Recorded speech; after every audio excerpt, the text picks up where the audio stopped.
सभापति महोदय, मैं मेडिकल एजुकेशन के समर्थन में बोलने के लिए खड़ी हूँ। जैसे कि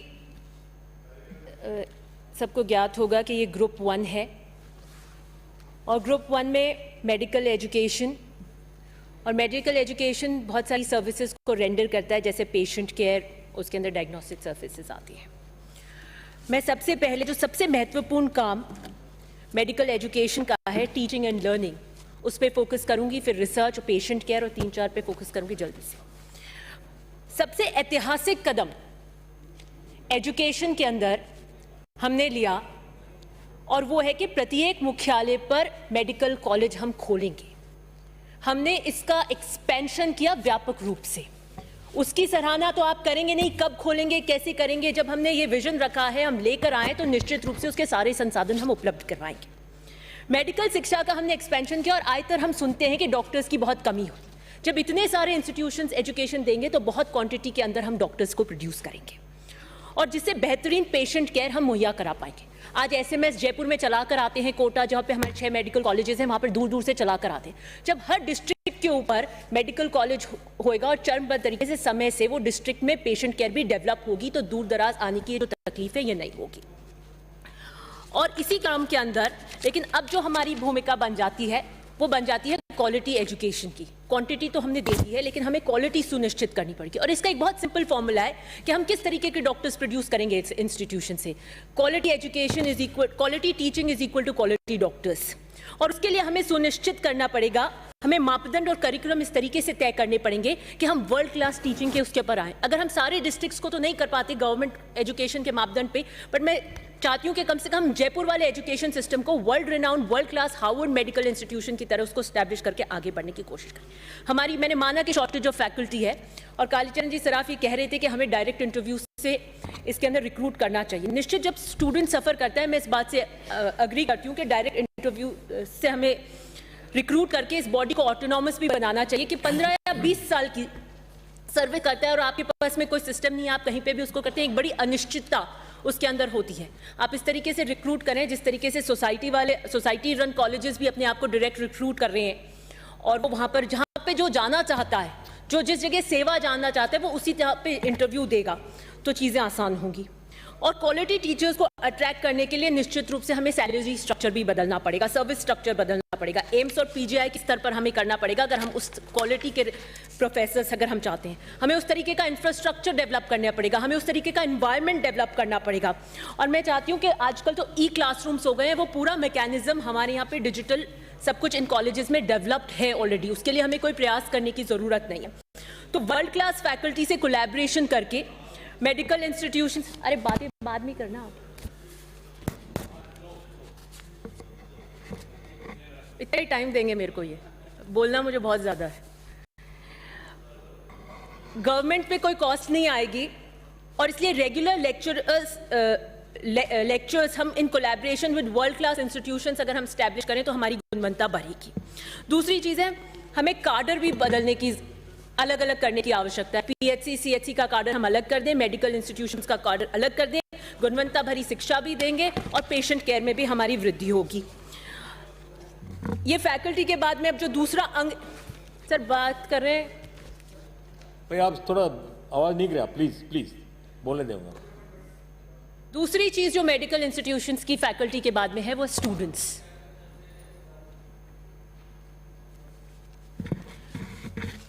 जो हमारे गवर्नमेंट कॉलेज रन कर रहे हैं वो तो ठीक है, सोसाइटी रूल्स से जो कॉलेजेस चल रहे हैं उसके अंदर हमारा 50% रिजर्व्ड है और 50% हमारा पेड है, जिसमें लो पेड सीट्स हैं और कुछ एनआरआई सीट्स हैं।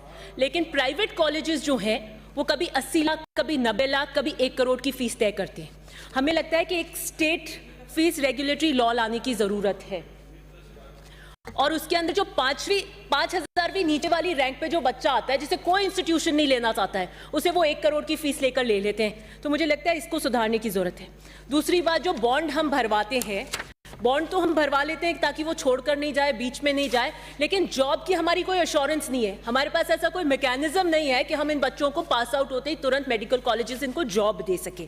तो ऐसे मैकेनिज्म को डेवलप करने की जरूरत है। हिमाचल प्रदेश का मॉडल है जिसके अंदर विद इन 1 मंथ हिमाचल में उसको जॉब देते हैं। दूसरी चीज वो ये कहते हैं अगर आप स्टाइफन लोगे तो बॉन्ड भरो, स्टाइफन नहीं लोगे तो बॉन्ड मत भरो। हमें भी इस तरीके से सोचने की जरूरत है। कर्नाटका का मॉडल है, वो बॉन्ड में कहते हैं अगर आप MBBS की पढ़ाई करते हैं तो आपको PHC में लगाएंगे, PG की करते हैं तो आपको सब डिस्ट्रिक्ट के अंदर लगाएंगे, DM की करते हैं तो आप मेडिकल कॉलेज या डिस्ट्रिक्ट के हेड के हॉस्पिटल्स पे लगाएंगे। अब आपको पता है कि जो PG से पास आउट होते हैं कोई रूरल में नहीं लगना चाहता। अभी ऐतिहासिक भर्ती मंत्री महोदय जी ने 2000 की करी, मेरे को लगता है 1500 की ज्वाइनिंग आ गई, 500 हुई है। जब सबसे ज्यादा नंबर में अगर कोई भर्ती हुई तो हमारे कार्यकाल में मंत्री जी की लीडरशिप में हुई। इसलिए इसको सुनिश्चित करने के लिए हमें ये देखना पड़ेगा। दूसरी बात जो है कि हमारे पास में 50% कोटा स्टूडेंट्स को हमें फिक्स करना पड़ेगा। जो हम इन सर्विस कैंडिडेट्स हैं जो ये कहते हैं कि आप रूरल में जाएंगे तो आपको इतना 10% का बेनिफिट मिलेगा, 1 साल पे 20% आपको 2 साल पे मिलेगा और तीसरे साल पे 30% मिलेगा। तो जो बैक बेंचर्स हैं वो फ्रंट में आ जाता है, जो PG का टॉपर होता है वो नीचे चला जाता है। तो 50% तो जो टॉपर्स है उसके लिए आप रिजर्व करें और बाकी इन सर्विसेज के लिए करना चाहें ताकि स्टूडेंट्स जो टॉपर्स हैं वो डिमोरलाइज नहीं। दूसरी बात मैं रिक्रूटमेंट के पार्ट पे कहना चाहती हूँ। ये जब स्टूडेंट्स अपनी पूरी करते हैं BSc, BA, BCom या MBBS, MS, MD, इनके जो डिफरेंट कॉम्बिनेशंस हैं उस पे हमारे यहाँ अलग अलग है, कहीं पे 45, कहीं पे 40, कहीं पे। जब हमने रिटायरमेंट की एज 60 से 65 बढ़ा दी तो हमें रिक्रूटमेंट की एज भी 45 से 50 करनी चाहिए। और बहुत सारे राज्य मैं आपको बताती हूँ जैसे कि उत्तर प्रदेश, दिल्ली, हरियाणा, बंगाल, एम्स, PGI, इन सब में रिक्रूटमेंट की एज 50 है। अगर वो रिक्रूट नहीं होता है, किसी कारण देरी हो जाती है और वो 45 के अंदर वो क्रॉस कर जाता है, या तो वो MO रहता है और वो प्राइवेट में जाता है। तो हम किस तरीके से इसको रोकेंगे कि हम क्वालिटी वाले डॉक्टर्स को अपने पास लाएं, तो हमें ये भी बदलने की जरूरत है। एक जो बहुत आवश्यक चीज़ है टीचिंग के साथ रिसर्च, मैं उस पर भी फोकस करूं, उस पर हमें फोकस देने की जरूरत है। मॉलिक्यूलर जेनेटिक्स लैब हमारे पास SMS में है, स्टेम सेल्स हमारे पास SMS में है, हेमेटोलॉजी HLA जो ह्यूमन ल्यूकोसाइट एंटीजन है वो भी हमारे पास SMS में, लेकिन हमें इनको और आगे दूसरी जगह भी डेवलप करने की जरूरत है। डायबिटिक्स के अंदर जैसे कि एक स्टेम सेल रिसर्च हो रही है और उसके अंदर जीन एडिटिंग टेक्नोलॉजी से जीन्स को ठीक करके क्लिनिकल प्रैक्टिस में लाने के लिए काम करा जा रहा है। इसके लिए इंफ्रास्ट्रक्चर ट्रेनिंग मिले, इसके लिए इंटरनेशनल कोलैबोरेशंस हो, इस तरीके का मैकेनिज्म हो कि हम वर्ल्ड स्तर की रिसर्च कर सकें। घर बैठे तो उसके पास आइडिया आया, फैसिलिटेट हुआ तो घर सोचकर तो कुछ नोबेल पुरस्कार बनेगा नहीं। अनटिल अनलेस वो क्रॉस करे, उसके आइडियाज वर्ल्ड साइंटिस्ट के साथ बैठे तो कुछ निकलेगा। और रिसर्च पर अब हमें जोर देना पड़ेगा। कोविड के इस दौर से जब हम निकल कर आए हैं तो हमने देखा कि रिसर्च कितनी महत्वपूर्ण हुई। अब 1 साल बाद हम वो टीका लगाते हैं और प्रधानमंत्री जी की फोटो का कागज लेकर आते हैं। यूरोपियन यूनियन के अंदर एक कंसोर्टियम के माध्यम से वर्ल्ड रिनाउंड हर देश से रिसर्चर्स बनाते हैं, वो प्लानिंग करते हैं कि किस तरीके से प्लानिंग होगी, क्या उसका विजन होगा, फिर वो ब्रेक थ्रू रिसर्चर्स लाते हैं, इस तरीके से एग्जीक्यूट होती हैं। या तो आप प्रिंसिपल को एम्पावर करें, इंडस्ट्री वगैरह ये तीनों के कोलैबोरेशन से कोई हम रिसर्च को इनको एक प्लेटफॉर्म दे जाएं। गवर्नमेंट ऑफ इंडिया बहुत सारी स्कीम्स इसके लिए रन करती है, पर हमें स्टेट लेवल पे भी इसको प्रोत्साहन देने की आवश्यकता है। जो सामने दिख रहा है उसके पीछे क्या है, इसी को तो रिसर्च कहते हैं, लेकिन इसमें गहराई और शोध आगे लाने की और उसके संसाधन हमारे को स्टेट लेवल पे प्रोवाइड करने की ज़रूरत है। दूसरी चीज़ दूसरी सर्विसेज जो मेडिकल एजुकेशन रेंडर करती हैं वो है क्वालिटी पेशेंट केयर प्रोवाइड करना। SMS में मैंने पिछली बार जब पब्लिक हेल्थ पे बोल रही थी तब मैंने बहुत विस्तार में सारे पॉइंट्स को छुआ था और मैं किस तरीके से फुटफॉल ऑफ SMS बहुत अधिक ज़्यादा है, इसलिए रेफरल पेशेंट्स करना इंपॉर्टेंट हो जाएगा। खांसी जुकाम का पेशेंट भी वहीं आ रहा है, टर्शरी सेकेंडरी और टर्शरी केयर का पेशेंट भी आ रहा है, तो उसको वो सुविधा मुहैया नहीं हो पाती। इसलिए और CHCs की बात नहीं कर रहे, लेकिन आपको अपने मेडिकल एजुकेशन में क्वालिटी केयर देनी है तो आपको अपने PHC के ढांचे को करना पड़ेगा। प्रिवेंटिव केयर उसको वहीं मिल जाएगी तो वो ओवरलोड नहीं करेगा SMS और ऐसी जगहों को आकर। हमें हमारे कैपेसिटी भी बिल्ड करनी पड़ेगी। एक ANM है जो बहुत अच्छा करती है, डॉक्टर के उसके अंदर तरीके का कर देती है, एक हमारी ANM है जिसको BP लेना भी नहीं आता। तो हमें लगता है हमारे हेल्थ वर्कर्स की क्षमता वर्धन भी करने की आवश्यकता है। एक फूड सेफ्टी डायरेक्टरेट की घोषणा मुख्यमंत्री जी ने बजट में करी थी।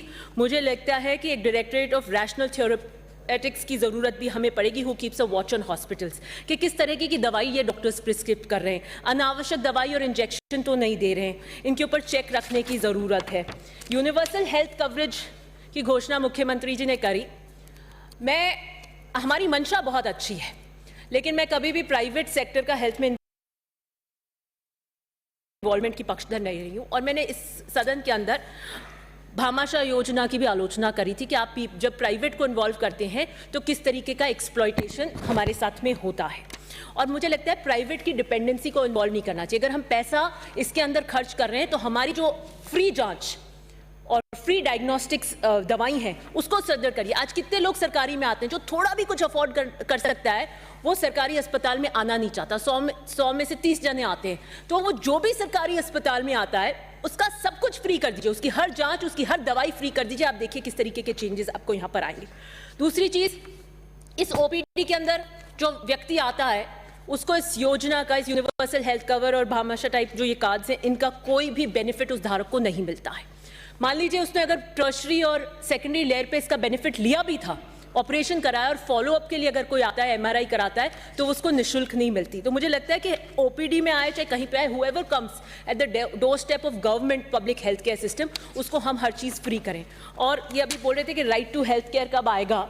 राइट टू हेल्थ केयर इसी सदन में आएगा और हम इसी सदन में उस बिल के ऊपर टेबल थपथपाएंगे और देखेंगे क्या ऐतिहासिक काम हम मुख्यमंत्री जी और हेल्थ मिनिस्टर के अंदर, इस हेल्थ के अंदर जो मेजर रिफॉर्म्स जो होंगे उसको हम आगे देखेंगे।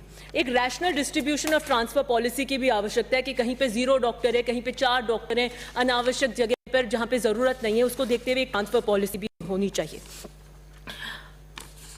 एक RUHS के अंदर बहुत ज़बरदस्त सुपर स्पेशलिटी फैकल्टी की मांग है, क्योंकि SMS के अंदर प्रतिदिन 10,000 मरीज OPD में आते हैं, 800 करीबन भर्ती होते हैं, बहुत ज़्यादा, और बाकियों की ऑपरेशन की सूची कम से कम 3 से 6 महीने के लिए आगे लंबित रहती है। जो इसका दूसरा पार्ट है, डायग्नोस्टिक सर्विसेज जो मेडिकल एजुकेशन रेंडर करता है। पेट सिटी की मैं विशेषकर माननीय मंत्री जी आपसे कहूंगी कि कैंसर के अंदर आजकल विशेष रूप से पेट सिटी की आवश्यकता है। ये मशीन हमारे गवर्नमेंट इंस्टीट्यूशंस में होनी चाहिए। दूसरी बात, ये अभी कह रहे थे कालीचरण सराफ जी कि भाई ये सारी मशीनें बंद पड़ी हैं, ठप पड़ी हैं। मुझे लगता है ये आउटसोर्स का सिस्टम हमें बंद करना चाहिए, जहाँ पे प्राइवेट व्यक्ति आता है, अपनी मशीन लगाता है और कमा के पैसे चला जाता है। हमारे यहाँ पर इतनी ज़बरदस्त फुटफॉल और नंबर्स हैं कि हमारे पास प्रॉफिटेबिलिटी, अगर हम मिनिमम सबसे ज़्यादा कम उसको चार्ज करेंगे तो अभी वो फ्री हो जाएगी मशीन। तो सबसे पहले जो MRI की कोई मशीन लगाने गया था वो 75 करोड़ वर्धमान या 75 करोड़ प्रॉफिट कमा के गए। तो मुझे लगता है इतनी कोई बड़ी महंगी मशीन्स नहीं होती, और लगा भी देंगे तो ये फ्री करा लेंगे। ये हमें देखने की आवश्यकता है। एक बात आई थी क्लिनिकल एस्टैब्लिशमेंट एक्ट। ये एक्ट 2010 में कांग्रेस की सरकार लेकर आई थी। अभी पूछ रहे थे कि इस एक्ट को कब लागू करेंगे। मेरी बिल्ली मुझी को म्याऊं, आप भी तो सरकार में बैठे थे। हम 2010 में एक विजन के साथ, एक सोच के साथ इसको लेकर आए थे, आपने क्यों नहीं लागू किया, आप हमें पूछ रहे हैं। निश्चित रूप से जो लास्ट में कहना चाहूंगी, जो वैक्सीनेशन ड्राइव चल रही है, बस 2 मिनट, जो वैक्सीनेशन ड्राइव चल रही है उसमें भी मेडिकल इंस्टीट्यूशन कोविड के मैनेजमेंट में मेडिकल कॉलेजेस का बहुत बड़ा योगदान था उसको मैनेज करने में। वैक्सीनेशन ड्राइव में भी उनका बड़ा योगदान रहा। लेकिन अब आप देखिए, बात कर रहे थे प्राइवेट को खड़े होकर हर वक्त कोसता है कि प्राइवेट का ये कर रहे हैं, आप प्राइवेट को इन्वॉल्व करें। आप वैक्सीनेशन लगाने में प्राइवेट को क्यों इन्वॉल्व कर रहे हैं? गवर्नमेंट में तो वो फ्री होगी, प्राइवेट में आप चार्ज करेंगे। आप करें तो सही, आपका खून हमारा खून पानी। आप क्यों इन्वॉल्व करें? क्योंकि आप प्राइवेट को विशेष आपका स्नेह, हम दो हमारे दो की भूमिका पे आप हमेशा चलते रहते हैं। और ये बात कर रहे थे कि कब खोलेंगे, आपने कॉलेजेस की अनाउंसमेंट कर दी। इतने कॉलेजेस हैं, आपके पास ज़मीन का पता नहीं, आपके पास में संसाधनों का पता नहीं। तो आपके यहाँ पर गवर्नमेंट ऑफ इंडिया में 14 के अंदर जो कॉलेजेस खोले थे उनके अंदर आप सिर्फ 5 ही उसको ऑपरेशनल कर पाए थे 2018 तक। हम 15 और कॉलेजेस लेकर आए हैं। With in this period of Congress regime आप देखेंगे वो फुल फ्लेजेड रूप से चलेंगे। दूसरी चीज़ मैं कहना चाह रही थी कि बजट की अभी बहुत व्याख्या कर रहे थे देवनानी जी। आपने क्या किया? आपने पूरा एक जुमलेबाजी करी और कहा कि 137% का बजट पेश किया गया है। प्रधानमंत्री जी ने क्या व्यापक रूप से इंक्रीज किया है, वो एक जुमला था। आपने सिर्फ 11% का हेल्थ का बजट किया और आपकी हेडलाइंस थी covid needed special attention but no roadmap by Modi. Despite pandemic health budget sees little increase. ये तो आपकी सोच है और आप बताएं कि पैंडेमिक में हम क्या करना चाहते हैं। और एक वीडियो बड़ा फेमस हुआ था और उसी के आधार पे मैं किसी का ट्वीट आया कि कोविड-19 की वैक्सीन है, ये प्राइवेट हॉस्पिटल्स में और लीजिए इनकी पावरी हो रही है। आप इनकी पावरी करा दीजिए प्राइवेट हॉस्पिटल्स की। लास्ट में मैं ये भी कहना चाहती हूँ, और मंत्री जी आपकी तवज्जो चाहती हूँ, मैं एक ORF के इन्होंने एक रिसर्च की और लीडरशिप वर्सेस क्राइसिस एंड कोविड-19 पर एक रिसर्च करी कि कितना इंपॉर्टेंट होता है उस लीडरशिप का, और उसका सबसे बिगेस्ट एग्जाम्पल ऑफ फेलियर था अमेरिका में, जब किस तरीके से ट्रंप ने और किस तरीके की बयानबाजी करी, उसको मैं कोट नहीं करूंगा, और अमेरिका के डेडलीस्ट नंबर्स यहां पर आए। कोविड का सबसे बड़ा प्रबंधन अगर राजस्थान में हम कर पाए, आज हम ऑलमोस्ट कोविड फ्री हैं, उस वक्त भी हमने किसी को भूखा नहीं सोने दिया, सारे प्रबंधन अगर हुए तो ऐसी इफेक्टिव लीडरशिप मुख्यमंत्री जी की और हेल्थ मिनिस्टर की थी। और लास्ट में बस मैं इतना ही कहना चाहती हूँ कि वो पूछ रहे थे कि ऑक्सीमीटर के अंदर पेन डालते हैं तो वो भी ऑक्सीमीटर के अंदर दिखा देता है। आप छोड़िए, अभी तो किसी नेता की धार्मिक यात्रा से पूरे बीजेपी, राजस्थान की पूरी बीजेपी के पैरामीटर्स ऊपर नीचे हो रहे हैं, पहले आप उसको सही करा लें। बहुत बहुत धन्यवाद। श्रीमती इंदिरा